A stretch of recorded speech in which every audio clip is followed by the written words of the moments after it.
Bom dia a todas, a todos. Hoje vamos ler o comentário traduzido em português do Frei Alberto Maggi sobre o famoso episódio das núpcias de Caná, das bodas de Caná, que é considerado o início dos sinais de Jesus.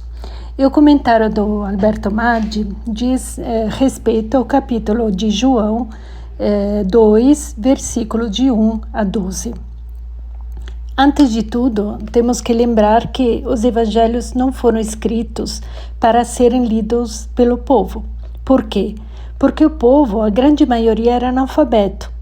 Os evangelhos são obras literárias, teológicas e espirituais, obras, portanto, muito complexas, muito densas, ricas em significados, e eram enviados para as comunidades onde o leitor, ou seja, o teólogo daquela comunidade, não apenas os lia aos outros, mas os interpretava. E para interpretá-los, seguia aquelas chaves de leitura, aquelas informações que o próprio evangelista ou autor colocava no texto. E é isso que nós tentamos fazer, para que o trecho de hoje possa florescer.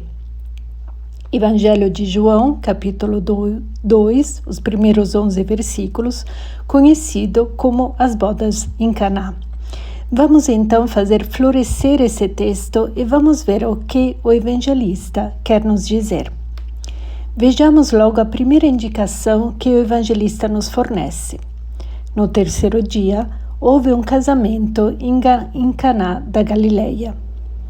O terceiro dia, a um judeu daquele tempo, imediatamente recordava o dia da aliança, o dia em que Deus doou, no Monte Sinai, a Moisés a aliança com o seu povo. Portanto, o evangelista quer dizer, atenção, todo esse trecho deve ser interpretado com a chave da aliança com Deus. E o casamento? Essa aliança entre Deus e seu povo era representada através de um casamento. Deus era o esposo, o povo, Israel, a esposa. Em Caná da Galileia, a mãe de Jesus estava presente. Nesse trecho, todos os personagens são anônimos. Quando um personagem é anônimo, já vimos isso comentando outras passagens do Evangelho, significa que é um personagem representativo. A única pessoa que nesse trecho tem um nome é Jesus. Também Jesus e seus discípulos tinham sido convidados para o casamento. Como o vinho veio a faltar, no rito do casamento, o ponto mais alto e mais esperado era quando a esposa e o esposo bebiam de um único cálice de vinho. O vinho representa o amor. Pois bem, aqui há um casamento onde falta o elemento mais importante. Falta o vinho. A mãe de Jesus lhe disse, eles não têm mais vinho.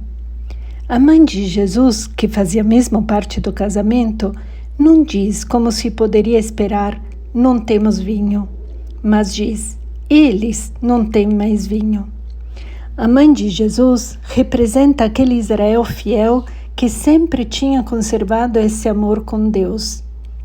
A resposta de Jesus pode parecer estranha, até mesmo mal criada, se pensarmos que são palavras de um filho dirigidas à sua própria mãe.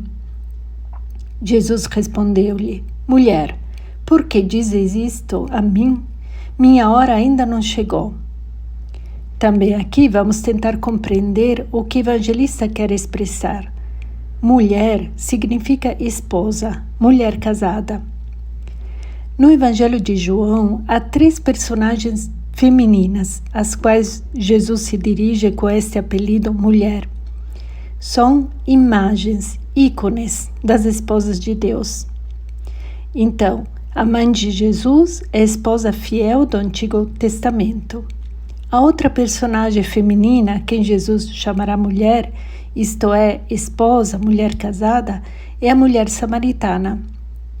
Isto é, a imagem de Israel adúltero que o esposo, Deus, reconquista com um amor ainda maior. E terceira, nesse evangelho, a última personagem a quem Jesus vai se dirigir, chamando-a de mulher, será Maria Madalena, que representa a esposa da nova aliança. Portanto, Jesus, recordando a característica da mãe dele como esposa fiel, diz: mulher, por que dizes isto a mim? Ou seja, o que nos importa? Minha hora ainda não chegou. A mãe de Jesus acredita que o Messias anunciará e dará nova vida às antigas instituições.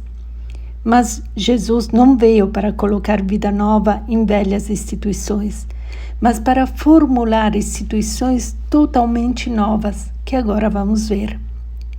É nesse sentido que Jesus diz: nós não nos importamos com isso. Mas sua mãe disse aos que estavam servindo: fazei o que ele vos disser. Os que estavam servindo traduz a palavra os diáconos, quer dizer, aqueles que livremente, voluntariamente, por amor, se colocam a serviço. Aqui o evangelista coloca na boca da mãe umas palavras do livro do Êxodo 24, 7. Quando o povo tinha respondido a Moisés: faremos tudo o que o Senhor Javé mandar e obedeceremos. Em outras palavras, a mãe de Jesus diz aos serventes diáconos: fazei o que ele vos disser. Portanto, ela vê em Jesus o novo legislador, o novo Moisés, que é preciso escutar. E agora voltamos à descrição ao ambiente do casamento. Estavam 6 talhas de pedra, não ânforas de barro, como às vezes os pintores nos mostram nas representações, mas 6 talhas de pedra, grandes e inamovíveis como as tábuas do Decálogo. Para o que eram usadas? Colocadas aí para a purificação que os judeus costumam fazer. Em cada uma delas cabiam mais ou menos 100 litros. Portanto, nesse ambiente familiar, existem essas 6 talhas de pedra que podiam conter 600 litros de água para a purificação. Eis aqui o porquê eles não têm vinho. Uma religião que inculca sentimentos de culpa, de indignidade, que faz o ser humano se sentir sempre impuro, na necessidade contínua de pedir perdão e de se purificar, é uma religião que impede a descoberta e acolhida do amor de Deus. Eis a necessidade de sempre se purificar. E Jesus disse-lhes: enchei as talhas de água. Encheram-no até a boca. Jesus disse: agora tirai e levai ao mestre-sala. Estes banquetes de casamento podiam durar dias, às vezes semanas. Portanto, precisava de um mestre-sala que devia ficar atento e cuidar de tudo, a fim de não faltar nada, sobretudo comida e vinho em particular. Mas esse mestre-sala não se importa com nada. Ele representa os líderes religiosos que não se importam e não se preocupam com o fato de que o povo tenha uma relação deste tipo com Deus. Então, eles levaram. O mestre-sala experimentou a água, que se tinha transformado em vinho. As talhas nunca vão conter o vinho de Jesus, porque a água torna-se vinho quando é tirada das talhas. Ele não sabia de onde vinha, mas os que estavam servindo sabiam, pois eram eles que tinham tirado a água. Portanto, as talhas nunca vão conter o vinho de Jesus, mas continuam a conter água. O mestre-sala chamou então o noivo. Mas primeiro, antes de comentar, vamos procurar entender o que significa essa transformação da água em vinho. O que é que muda? É a nova aliança que Jesus nos oferece. Uma nova relação com Deus, não mais com base na obediência à lei, o que nos faz sentir sempre indignos e imundos, mas baseada sobre a acolhida do seu amor. Com Jesus, o amor de Deus não é mais concedido pelos méritos das pessoas, somente recebe o amor àqueles que merecem, mas é concedido segundo as necessidades das pessoas. Portanto, o amor de Deus é concedido a todos sem exceção. O mestre-sala chamou então o noivo e, repreendendo-o, lhe disse: Todo mundo serve primeiro o vinho melhor e quando os convidados já estão embriagados, serve o vinho menos bom. É normal, num almoço que dura vários dias, primeiro se serve vinho bom e depois o vinho menos bom. Mas tu guardaste o vinho melhor até agora. Para as autoridades, o vinho novo pertence ao passado. As autoridades são incapazes de compreender que é belo, justo e o bom estão por vir.